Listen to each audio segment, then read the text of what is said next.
Hello, people. We are back. A2TP podcast, episode 250, and we are back for another episode of us. 250 It's major. me, it's her, it's y'all, it's us. We back. 250. The boy International Walk sitting next to. Your girl Tosh, the co-host with the mostest. And we here. How y'all doing? We good. What's up? Let's get right to it. How are you? How are you? How are you? I'm good. How are you? I'm good. Good. I'm good. Good. Do you want me to go first? What's your mental like? My mental is, I would say, a solid 8+. Yeah, mental's a solid 8+. Just, just life stresses. That's all. You worried about this. You worried about that. Your family, your own housing, just everything. Just it's the end of the year, fourth quarter. Holidays right around the corner. Things can seem a little bit overwhelming at times. So yeah, just stress. Can I ask a question? Sure. Have you prayed about it? Yeah, I pray every day. No. Have you prayed about what's stressing you specifically? No, not specifically. I think you should pray about it. Okay. We know the power of prayer. You pray about it and you leave that thing to God. Leave that thing to God? Yeah. Yeah. That's what you do. Leave that thing to God. Yeah. So yeah, just life stresses. Finances is an 8, always a bucket for God to pour into so we can pour out. Work is a solid 9. Nothing going on spectacular at work. Shit getting done. Started a new space. Work is fine. Physically, I feel great. I feel like a 9. Had great workouts this week. Feel like I've been eating good. Changed up my lunch from a little salad to tuna. Tuna. So yeah, I feel like I've been on it. I feel good, so it ain't like everything good. Body good, bathroom good, shitting good, everything good. That's a sign of being, feeling good. Yeah. So how about you yourself? You ain't pooping good. You ain't good. No. I'm good. Mentally, I'm like an 8.5. Okay. I was like a 9, but you not all the way there. So I worry about you. I don't worry about you. I think about you and I pray for you and I just hope and pray. I know that God will, do His thing. So I'm not worried. But when I know you're not all the way at the top of your mental status, then Like a 10. I'm a 9 at least, because you usually kind of live at a 9. Oh, I'm about to say I got to be a 10. No, you live at a 9. So when you below that, it's like, oh no, what's want, what's what? Not want, like so my baby, like like I like sound effects. Finances an 8. Thank God for His blessings, allowing us to be a blessing. Looking forward to being a blessing. The world needs so much, and not that we can save the world, but we can do our part in it. So I'm grateful, for any moments, and not just financially, but in any way He allows us to be a blessing to others. Work is a 9. Work is good. Work is good. Work is good. Physically, I feel good. I'm a 9. I'm pooping good. Nothing is. Shits is I regular. don't have any ailments. Dookie's regular. Yeah, I don't have any ailments. How you feel about like this whole going to Turkey thing and getting a medical evaluation? Would you do that? Yes. Yeah. Like that whole body thing. Yeah. I thought you was about to say something about hair plants because everybody go to Turkey. No, but yeah, the whole body scan type thing. Yeah, I would want to do that because again, I complain about this all the time. And in this country, you gotta be the healthcare system you gotta is more have reactive symptoms. Yeah, than exactly. proactive. It's more reactive than proactive. You gotta have symptoms of shit for them to test you for stuff. And by that time, you might have it. Where this can give you some type of baseline of where you are and you go from there. Well, and that's the thing. Like, it's like two sides of the coin. What they're doing, the U.S. system, it's a shame to say, but they could capitalize off of it and do the same thing because you're just paying out of pocket for all of these things to be proactive in checking everything. Where in the U.S. it's like, okay, in order for us to do these scans, something has to be wrong with you. And from a health insurance business standpoint, I get it. But why not look at the other side of the coin and have an alternative system and say, okay, under health insurance, we can't do this. But if you are willing to do like a medical evaluation that you're paying out of pocket in the same way that this other country is doing, why hasn't somebody here thought to offer that? I'm sure they probably have, but just like some price and regulations. No, but just like dental work here, I'm quoted for fucking $75,000 for dental work and can go get it for 25. So in the U.S., they would want to sell that shit for $100,000, and it's like, all right, y'all, we ain't paying out of pocket like that. That makes sense. That's ridiculous. I didn't think about that. And what made me think about that, I saw a post of somebody. I don't know the guy, but he was saying how he had some pain in his leg. It felt a little numb. He couldn't really put any pressure on it. He sent the picture to his doctor. His doctor told him to go to the ER. And he was like, as a man, it was like, I ain't going right now. I got some other things to do. And he didn't go right away. And later on, he started feeling it more. And then he went to the ER. Long story short, he ended up having a pulmonary, it was blood clots in the one leg. They found out it was blood clots in the other leg, blood clots in his lung. He's okay, but they said had he waited a little bit longer, he could have passed away. It was a pulmonary embolism. Yeah, and what just scares me about stuff like that is like, you don't, in a lot of cases, you don't know till something goes wrong. Now, luckily, he just, felt some weird sensation of his leg, and he had a relationship with his doctor to be able to send a picture. But you know how many days you'd be like, damn, my leg feeling a little tingly, or my hand feeling a little bit weird, and we ignore those symptoms.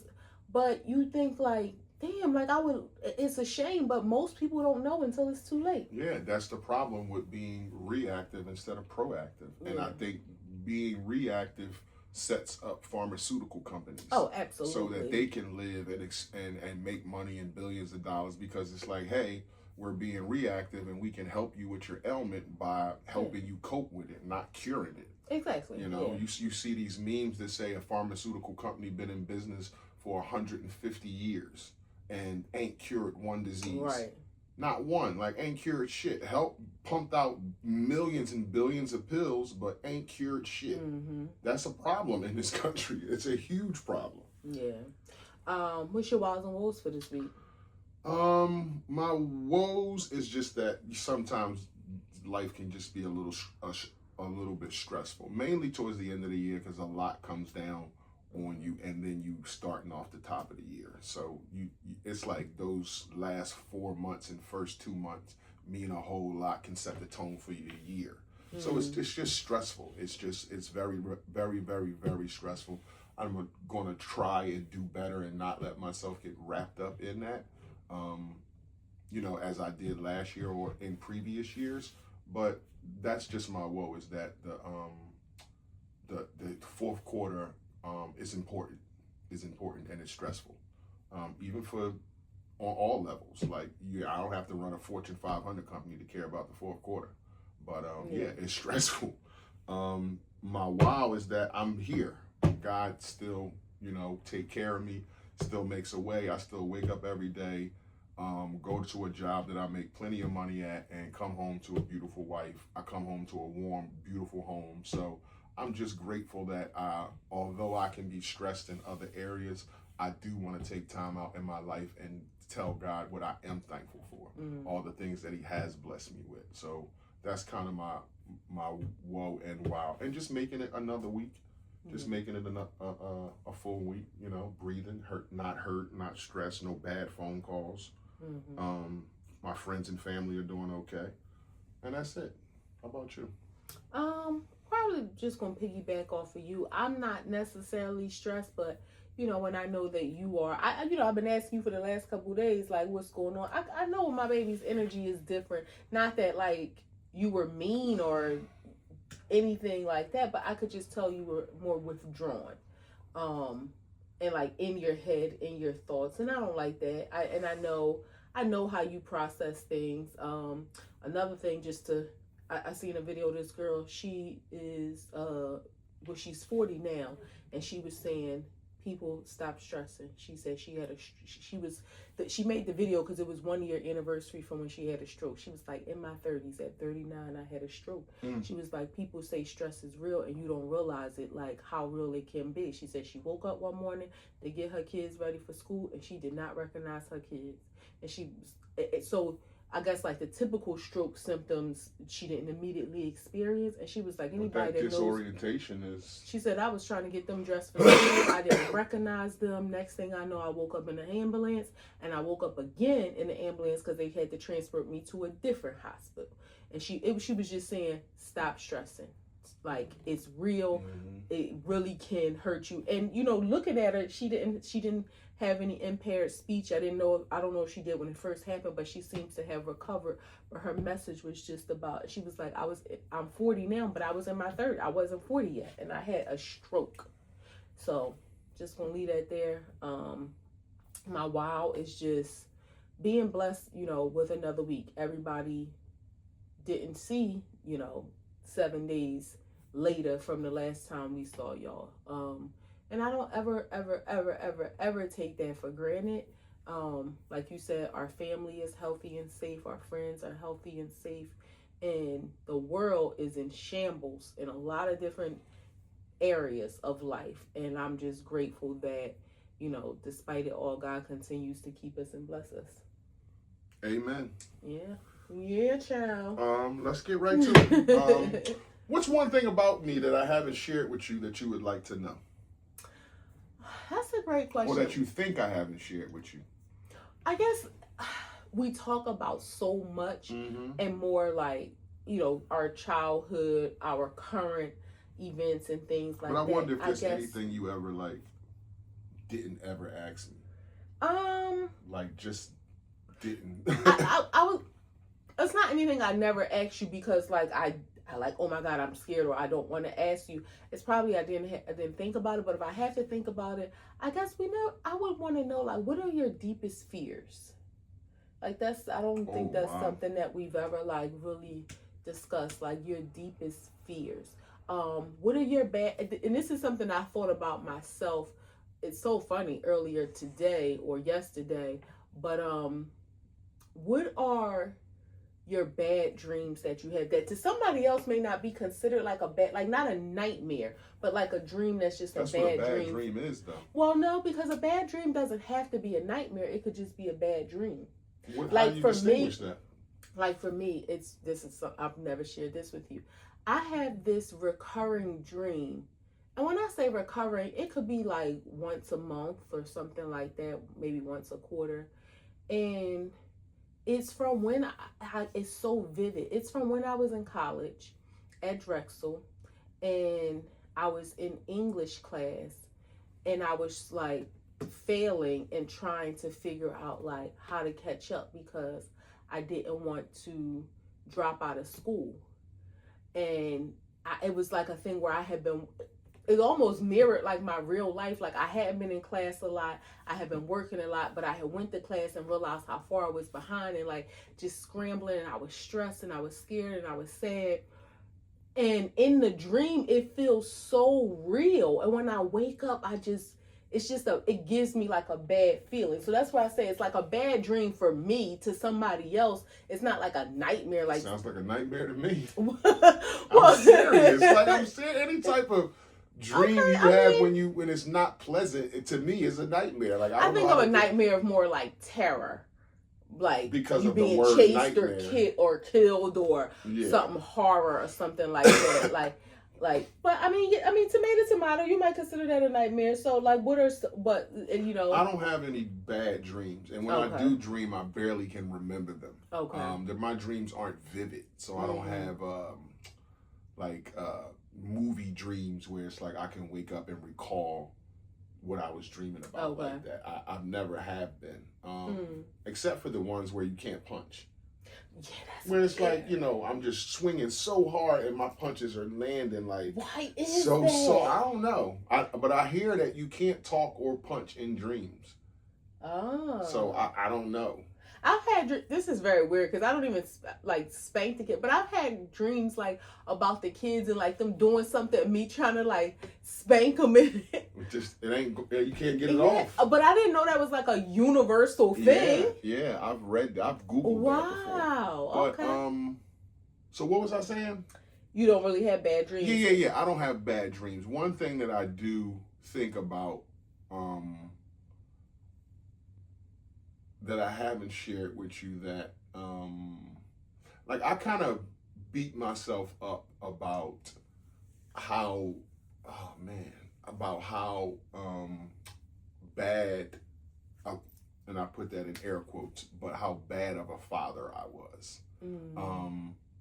The being a fugitive, being on the run, being secluded and recluse of a sort stopped me from fathering my daughter the way that I wanted to. And that always haunts me. And although we've had anguish in our relationship, we're better today than we were last year. And I love that for us. But when I look at her or talk to her, I feel sorry that I wasn't able to show up for her in times in her life when she needed me. So quietly, I beat myself up about that. Like, one thing I wanted to, if I had to, like, I wanted to win at manhood and win at fatherhood. And I kind of failed at one. And my manhood, as far as like my being a husband to my wife and her being my legacy and all that kind of stuff, like, I'm working on that. Like, I'm still in that. But that one, it bothers me, and I don't think I talk about that enough or shared that with you before. But yeah, I don't like how I did that, and and again, I take full responsibility. I did what I did in my life to put myself in that situation, but yeah, I don't think I did the greatest job with that part of my life.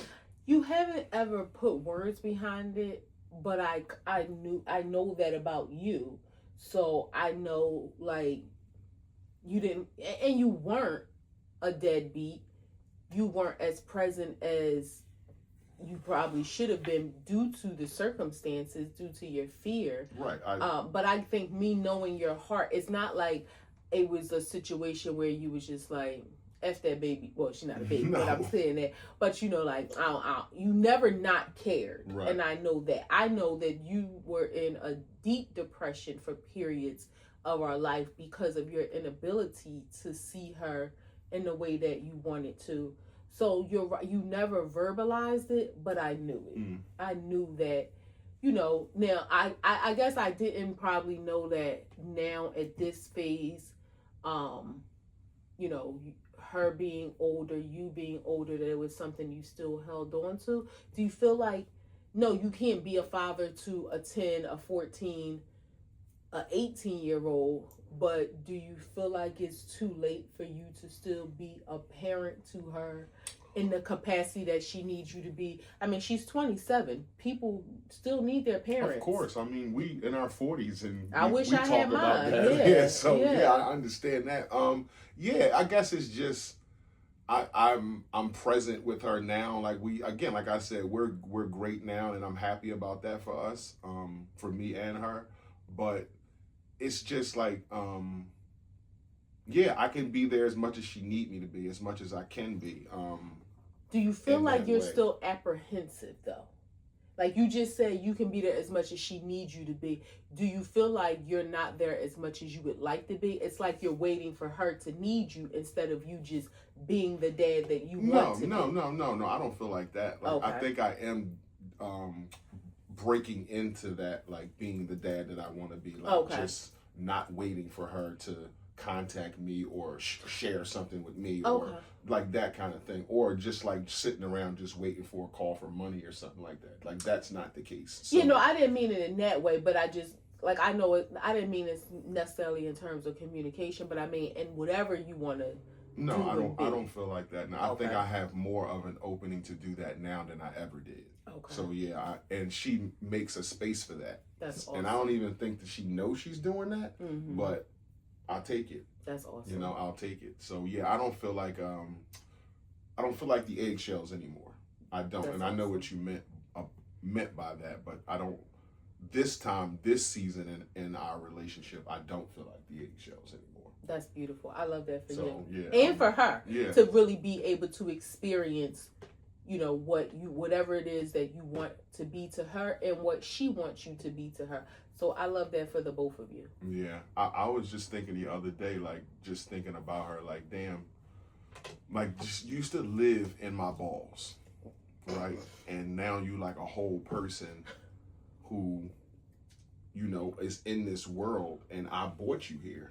And it was like, no shade, but like, you could have been like jerked off. You could have been like swallowed. Like, but you were the one that made it. And that's a special thing. It just really is. Like you used to live in my balls, and now you like a person. Not only that, you're like literally 1 in a billion. Yeah, like it was a lot. Like you got, and you fought the hardest. No, but I mean, like, you don't have any other children, right? So like you literally were 1 in a billion. But but even the fight to get to the where you had to get to be born, it's like, I know, but like if she had siblings from you, it'd be like, all right, y'all 5 in a billion. But no, she's literally one in a billion. You know, yeah, that's crazy. Yeah. Is there anything that I haven't shared with you that you would like to know? I think the question is just for you. I'm not asking you that. Is there anything that you haven't shared that you would, I think I wrote it wrong, that you would like to tell me? Oh, okay. I was to say that's what you, I mean, I think, well, and it kind of coincides with me talking about the dream about it's like school. We've talked about a whole bunch of shit from the start of our relationship to 25 years later. I couldn't imagine being like shocked of something that you would tell me that it would be like, are you fucking kidding me? Like, I didn't know that about you. Yeah, there's nothing like not to scare you into like not telling me, but it was when I was writing it, I was thinking, damn, I would receive it, I would be open, but I would be dead. Like all of the conversations we had, you never said that. Whether it was big or trivial. Be like, damn, like all the words we said to each other. Yeah, I mean, there's really nothing that I haven't shared with you. Like, I'm thinking about like being in kindergarten to a grown up, like all the parts of my life. Like, there's not like even stuff that I've told you about kindergarten, like me kissing in the closet, getting caught by the janitor. Like, I've told you all the parts of my life. I guess one of the things I probably don't share anymore, and it's probably something that I'm still like figuring, and this kind of ties into like I was about to say, like the dream the reason why I think I still have that dream, as accomplished in a lot of areas of or my professional life that I feel, and my personal life too. Like I feel like, not that like my work here is done on earth, but I feel like I am working towards being the wife that I want to be, the sister that I am, the aunt, the friend, all of those things at work, you know, a child of God. But in all of that, there is still like a piece of me that feels, that still feels, unaccomplished as far as not finishing school. Really?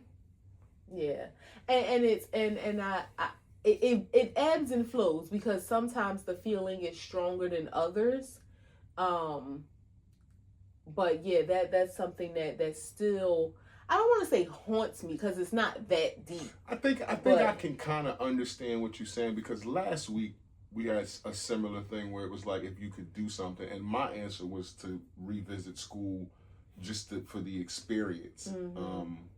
And the accomplishment of it. So I don't necessarily feel like it makes me feel unaccomplished, but I do understand Yeah. what you're It's saying. like I 'Cause still it's like, didn't what could have finish. been? What? Yeah, what could have been? And in some ways, and don't get me wrong, Too fucking old for that if shit now. I don't think no. Messing with you. Yeah, I definitely don't think But so. for real though, he's too old for that shit. No, I definitely don't think so. And I think in some ways, like where my career is, I'm grateful. And I guess it's one of them things I think to myself, do I want to do more?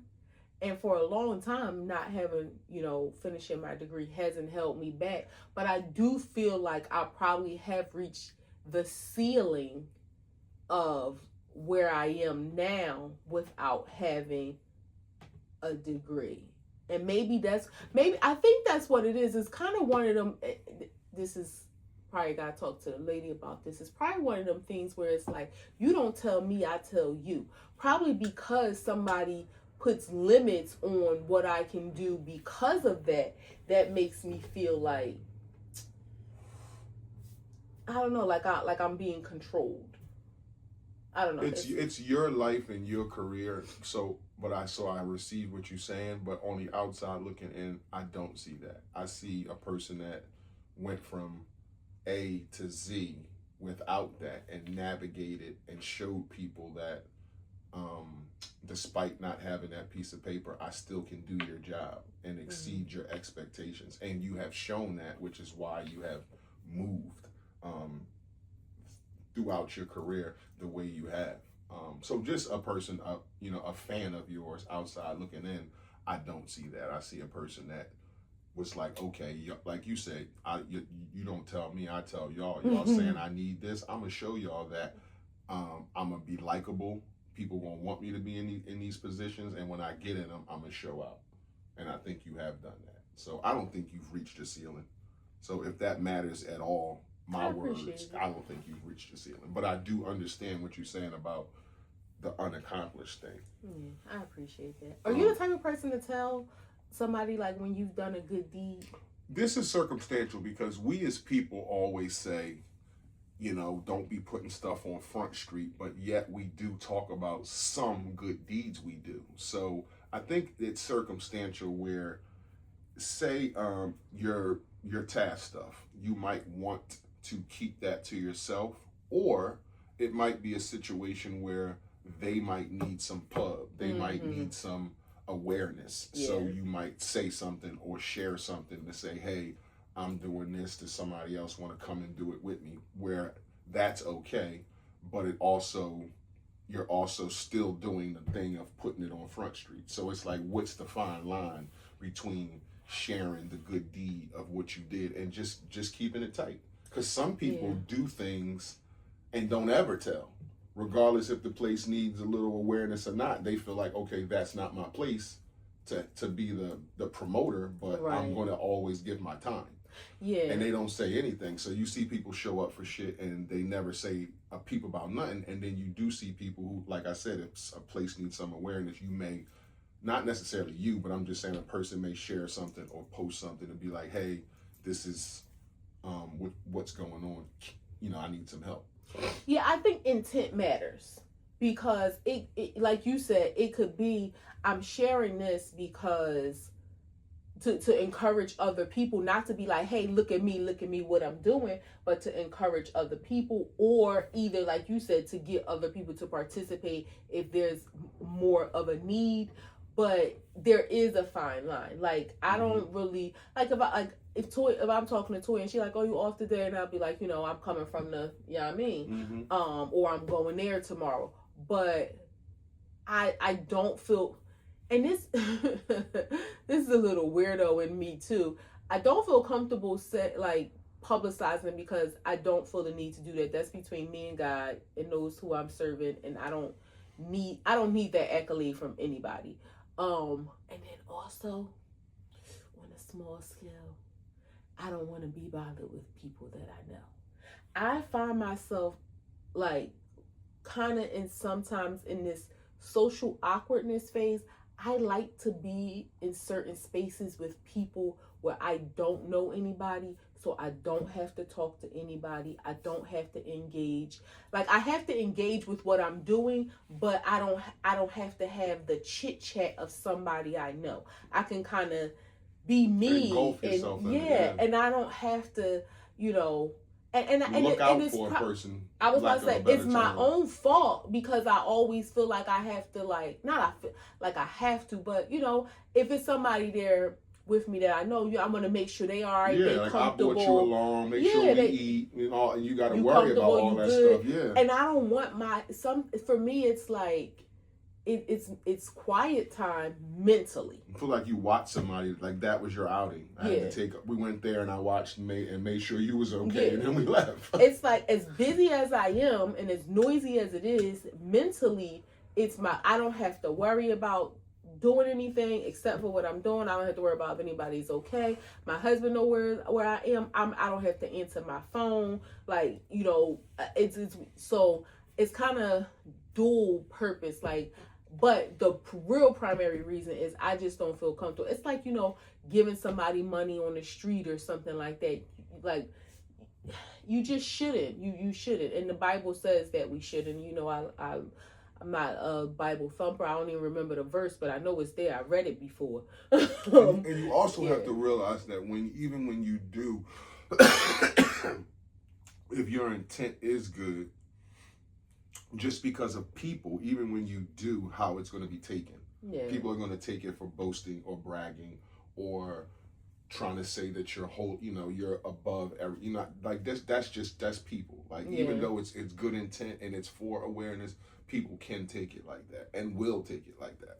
Yeah. Like, even the work thing that I took, I don't even feel comfortable talking about it. Like, but it's certain things that I won't even, it makes me feel a little, I don't want to say embarrassed, but it just makes me feel a little shy. And I'm not a shy person, but it's like, I don't need that kind of limelight. It makes me a little uncomfortable. That kind of attention, yeah. I'm not doing this for that at all. And while it's, you know, it's nice to be recognized in some aspects, that absolutely isn't the goal. So so to answer your question, I am not a person to tell someone when I do. People have come to my inbox asking for things, and not necessarily monetarily.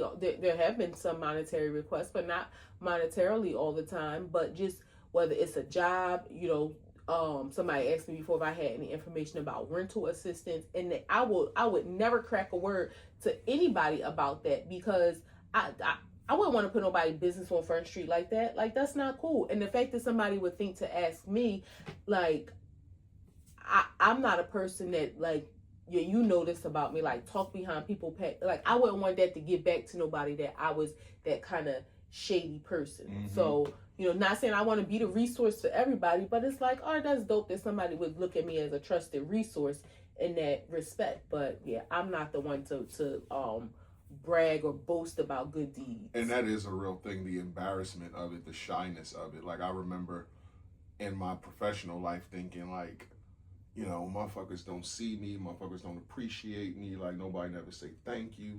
And I remember one time I was at a company meeting, and, like, my superiors was like, walk. And you like, oh my God, that's enough. Like, yeah, and I'm thinking, I did not, like, you could have took me in your office and did this, and I would have been cool. You didn't have to do this in front of 60 people, but it was just like, yeah, like, stop. Like, stop. Like, I thought this is what I wanted, but I don't. Like, stop. So I get that, like, shyness or embarrassment of it. But you do want to be recognized for stuff that you do.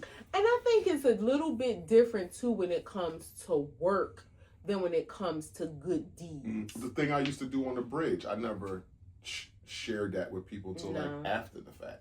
Yeah, I've told people about that about you. But, yeah, but again, it's not...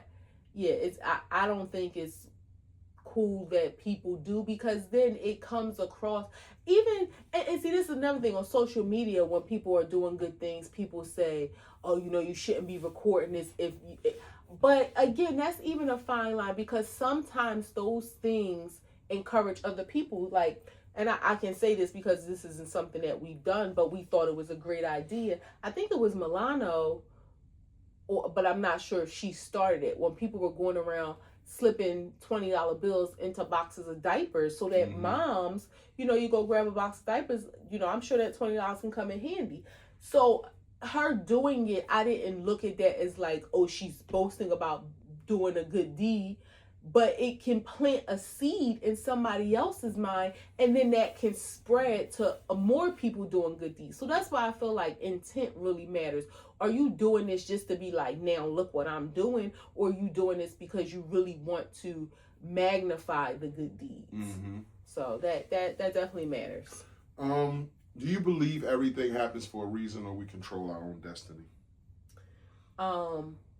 Yes, I do believe that everything happens for a reason. Everything is aligned. There is a purpose in everything. So everything that we're doing is what we're supposed to be doing. Yes, this is what was planned for us. Yeah, and we do control our. It's a lot of it's duality in it, and it can be very confusing if you allow yourself to be confused. We do have free will. God just knows what we're going to choose. That's how I look at it. Like we control our own destiny in the sense that we have the option to go, Left A or right. B, left or right, Red pill, blue pill. Exactly. He just knows what we're going to choose. So he knows how the end is going to be.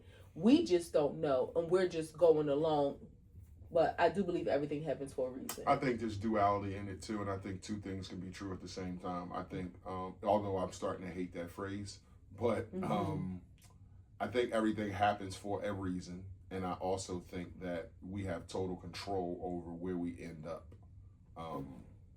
The decisions, the decision making we do have over our lives, I think we absolutely can control where we end up.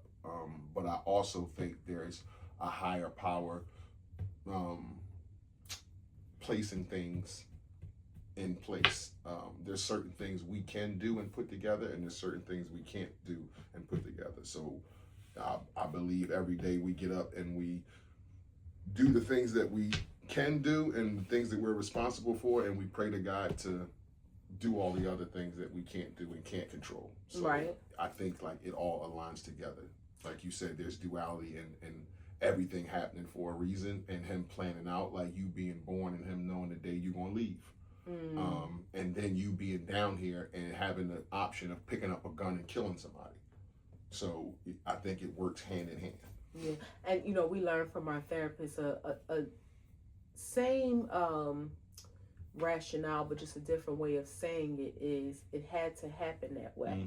Like when you think about the things in life, the ending result of certain situations, and I always say I wanted to get that said to myself I wanted to get that tattooed on me, because sometimes you sit and you think about situations that have happened in your life, situations that may still be happening, relationships you may be dealing with, just things, and you just think to yourself, it had to happen that way, whether it was heartbreak, whether it was joy, whether it was grief, whatever it was that happened, all of those pieces of the puzzle had to align for you to be where you are. We talked about this, I don't know if you remember, but one time we were talking about when you think back to the fact that your mom and dad, your mom had to leave, your mom had to leave California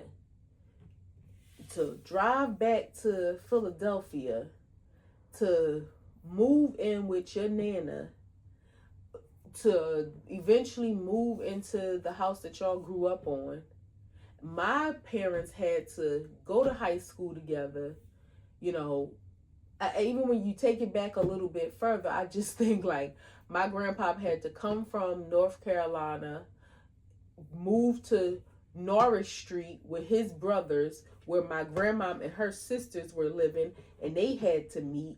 And then wherever happened my dad came from, and my mom and dad had to go to high school in order for them to meet, and then get pregnant, have a baby, and his family owning a house that was down the street from where your mom, like all of those pieces, it had to happen that way in order for us to be here at this moment. Damn. If you think any of those pieces if your mom never left California, we wouldn't be here. If my mom decided to go to a different high school, I may not be here. If my grandpop stayed in North Carolina and never came to Philadelphia. You never meet Shirley. Exactly. So when you think about life and where you are and all the pieces that came to be, it had to happen that way in order for us to be here. It's That's crazy. Yeah. You think about all those pieces of the puzzle, it had to happen that way. Yeah. That makes me smile because that's crazy. Like, yep. Yeah. Like you just think about all the details that had to align in order for you to be produced and be here, and for us to be here. You know? Yeah. It's crazy. It's crazy. When I think about my kids, like my sister had to get put out of her first high school to go to a different high school to meet my nephew's dad for them to have a baby. You know, my nephew's here. Then just all of the things that it was it her plan to have all of the children that she has? Hell no. Do we love them dearly, immensely, and can't imagine life without them? Hell yeah. Like, it just had to happen that way. Like the Fab Five. I couldn't imagine them being like the Triple Three or something. Like, they the Fab Five now. Triple threat. Yeah, they the Fab Five now. Like, it had to happen that way. Yeah. I get it. Yeah. I get it. That's crazy to think about, but yeah, I get it. Yeah, so... You know, that if God texts you. I remember throwing my mom glasses out the car driving back from California. We might have been in like on purpose? Arizona or some shit. Oh God. Why? Why did you do it? I don't know. Like I wanted her to stop or some shit. We was driving for 5 days in a stick shift. Well, you probably wasn't in Arizona. Well, I don't know where we was at. I'm just saying it's long, man. I'm just saying in 5 days y'all would have got further. And we drove from California to Virginia. And Nana met us at the train station, and we went from Virginia to PA. You know what? I don't know if I ever asked you. What did she do with the car? I don't know. I don't know. I remember you saying that, like, you know, and just to think, like, this car, I remember her having it, but it's like we didn't break down. We didn't need no oil change. Like, we drove like 4,000 miles across the country. Like, we didn't. Like, no lights. What like, did she stop at? Y'all stopped at like a motel or something? Yeah. But I remember we were driving for days. Like days. Like nighttime, daytime, nighttime, daytime. And it took us like 5 days to get from California to Virginia. Wow. Yeah, that's just ridiculous. What was you saying about God? If he texts you right now. Wow. What do you think he said?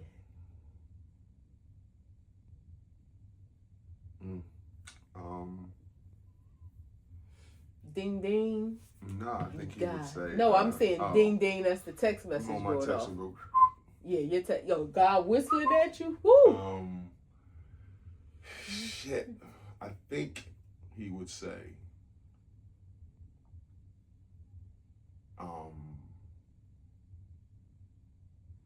Great effort. Great effort. I would want him to text me, great effort, I see you. Great effort, I see you. I think that would buckle me. Yeah. Yeah, that would buckle me down. I think just great effort, I see you. Yeah.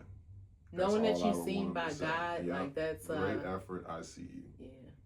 I would screenshot that and be like you heard what the boss said, right? The boss? Yeah, like, you heard what the boss said, God, right? Daddy. What would you think he would say to you? I think he would say, I got you. Always have, always will. And I think about that, and like, even in those moments that seem the hardest, you think, you think to yourself, like, he had me. I'm sorry. And it just makes you think about whatever may be coming. He got me. That you, even if you don't know what is coming, not to say it's anything bad, but it's like that gives me solace in knowing that I don't have to do it by myself if it ever is anything bad. Not saying it won't hurt or be sad if it's something bad, but it gives me a little bit of solace in knowing, like, God will never put more on you than he can bear. And if I believe that with every fiber in my being, even when things feel like, nah, this one gonna break me. I do truly believe that he'll never put more on you than you can bear. I don't necessarily believe that, but okay. I'm not there yet. But what do you think he would say to me? I know what I say. What I think. It's weird you said that, because in different words, I was going to say keep trying, like something in that realm. So, but when you said that's vague, good effort, I could take that like, damn, I ain't doing it right. I ain't doing it. Like, keep trying, almost like you ain't getting it right. Well, no, I didn't. I meant in the sense of like, don't give up. Like then that. Why not just say that? Then you want to tell God no, I'm just saying, that his words wasn't keep good. Keep trying. Like, I'll be looking at that shit all day. Like, what the fuck? Keep trying. I'm like, busting my ass down. But like, come on, man. A little pat. In the words of like you said, like, I see you. Don't give up. Okay. Keep trying. Right. Keep going. Okay. You know that's probably what I should have said better. Keep going. I think like, he would don't look at you up. And say, "Look at that little girl now." Yeah, I think that's what he would say to you. Look at that little girl now, from where she was to where she is, regardless of, her eggs might be still a little bit scrambled, but look at where she is. So you trying to make me cry on this another episode? 3 grams. But I'm not. Yeah. I'm not gonna cry. I cried last time, and I told you I was never crying on the internet. Tom Brady. This is something that I think I would do, and you probably with the whole religion thing or God thing, but he paid $50,000 to clone his dog Lua, who died in 2023. He has a replica of Lua. And of course, the people said, the dog's going to have its own personality because it's going to have different experiences, but it has Lula, her DNA. I would love to have Buck. So I just want to understand, when you say clone, what do you clone? Like you clone, like Dolly the sheep, clone, like made another Lua. But so they took his DNA and like grew it in the lab.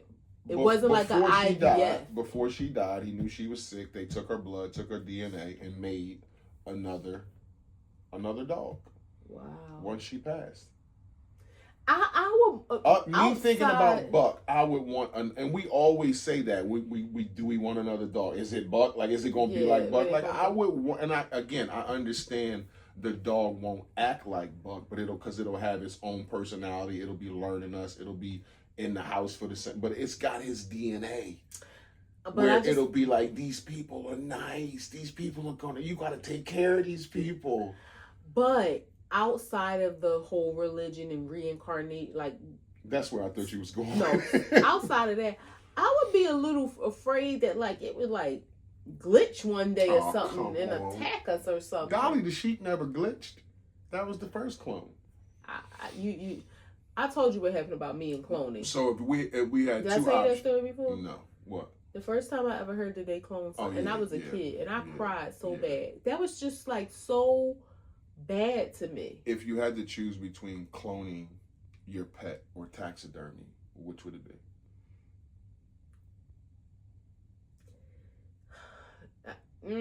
I would definitely say taxidermy, but I probably would stuff it in the closet. I would definitely say cloning, because you can like run around here and bark instead of just being like. But it's like just in the corner, just like stiff like that. No. But I would probably push it in the closet. Why would you get it? Because I wouldn't want the clone either. So I mean, the clone would just. I would be afraid like this thing is going to one day realize it ain't. I don't know. It's going to have a glitch or something. That's like a test. You saying like a test tube baby would have a glitch. That's basically what you're saying. So all the babies that was made in test tubes, one day they just gonna be like, I'm sure some of them didn't pan out the way they thought it would. I don't think they glitched though. I just think they didn't pan out. You expect one result and you get another. Japanese man had a fight with his wife 2 decades ago. Stopped speaking, didn't say a word to her, raised 3 kids for 20 years. until she said sorry. He is my hero.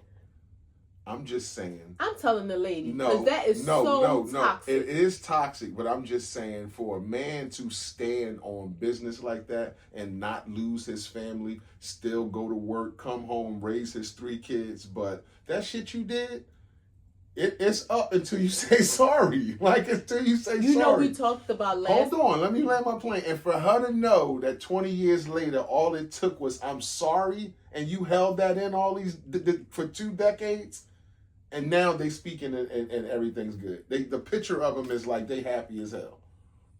I hate it. It's crazy because, you know, we talked about this last episode, and this probably isn't the best example because... I don't suggest you do that. Right, because it was just the one thing, obviously. But, like, how egregious was this thing that you stood on that business? Both sides. You stood on not speaking for 20 years, and you stood on not apologizing for 20 years. Like, that's so bad. And it makes me think about when we were talking about people having this marriage and people applaud the longevity, but behind the scenes it's like they ain't said a word to each other for 20 years. Like, how miserable of a life is that? And thank God we, you know, have done better in handling our miscommunications, but I don't like when we don't talk for 2 days, let alone 20 years. Yeah. I don't like when we don't talk for 15 minutes. Like, I really don't, but yeah, I just don't. Yeah. But when I read this, I said, dang. But also... And she had to know this is a good goddamn man because I ain't leaving him, but... I don't really believe that either, but what it also made me think, I wasn't surprised that they were Japanese. You remember when we were watching the, I think it was the couples therapy show, but how...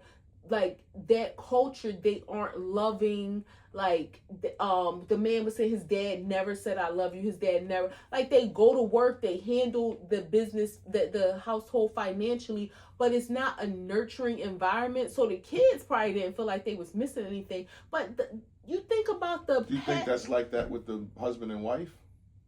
Like, I heard about that from the dad to the son, the mom to the daughter, but do you think it's like that with husband and wife? Like, yeah, there's no loving, remember it was the guy who him and his mom had just started saying I love you, and it was like weird for her the first time, and then they just like kept saying it and he was a grown man, but they had never said I love you. Well, the mom had never said it to the son, so the son never said it, and when he said it, the mom was like, I love you too. Like, she was hesitant and she responded, and then it just became their thing. So in that culture, I'm not necessarily too surprised. And when you say she knew it was a good man, that culture also comes from that you get married, you stay married. Like, you ain't no independent woman gonna be getting a divorce. No, I hear that, but I'm just saying, I'm thinking, I guess I compared it to you. Like, if I didn't try not to speak to you for 20 years, I don't know how long before you would threaten, all right, if you ain't gonna talk to me in here, I'm leaving.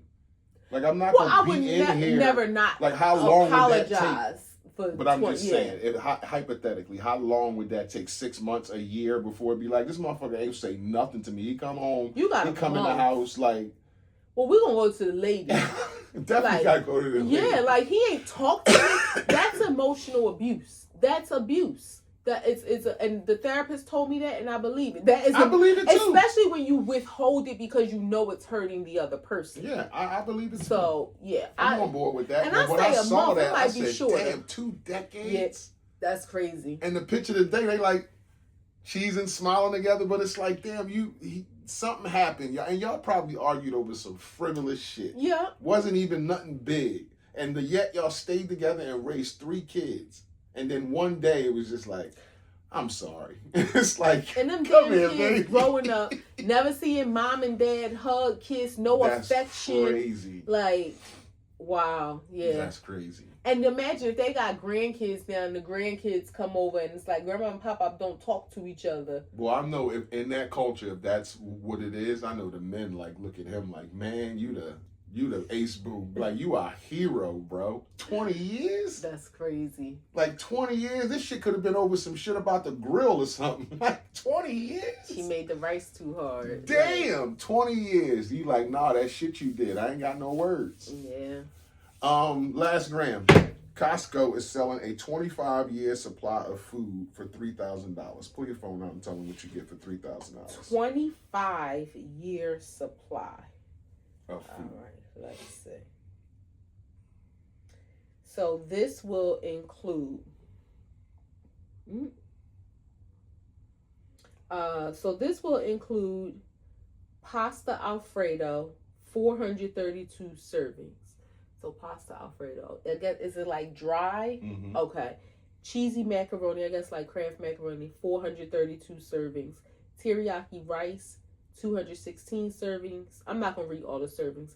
Creamy pasta and vegetables, potato pot pie, tomato basil soup with pasta, chicken noodle soup, brown sugar and maple multigrain, apple cinnamon cereal, crunchy granola, white rice, vanilla pudding. Vanilla pudding? Oh, it's probably the powder pudding. Okay. Whey milk alternative and orange drink. So probably like Tang. And each one of these things you get from 400 to 500 servings, 200 servings of this stuff. So it's supposed to be a 25-year of like MEIs with the Those military. yeah. They also are advertising a $25 Thanksgiving meal for the holidays. But what's your thoughts on a 25-year supply of food for the doomsday prepper type people? I mean, some things I look at like it's better to have it and not need it than need it and not have it. I don't know if I would want that kind of stuff. I mean, because I guess you just probably if you have it add and some shit water. go to hell and you add a little water and you got Alfredo and ain't everybody outside ain't eating and we ain't eating. Yeah. I mean, it's 25 years worth of food, but then it's also like 432 servings of pasta Alfredo. I know, right? Like, God damn. I would say it also depends on how much you eat, because that 432 servings. You eat 2-3 servings at a time. Exactly. Yeah. I mean, I'm sure somebody's gonna buy it to just store it away. I do want to kind of participate in the doomsday prepping a little bit on some scale, but I started a little bit with some water, but yeah, I do want to do that with some canned goods and all that bags kind of rice, oatmeal, but yeah, that's something to think about. That's a wrap. Act 2 the podcast, episode 250, coming to a close. It's us, your boy International Walk. Your girl Tosh, the co-host with the most. If y'all fuck with us, y'all fuck with us. If you don't, you should. Peace.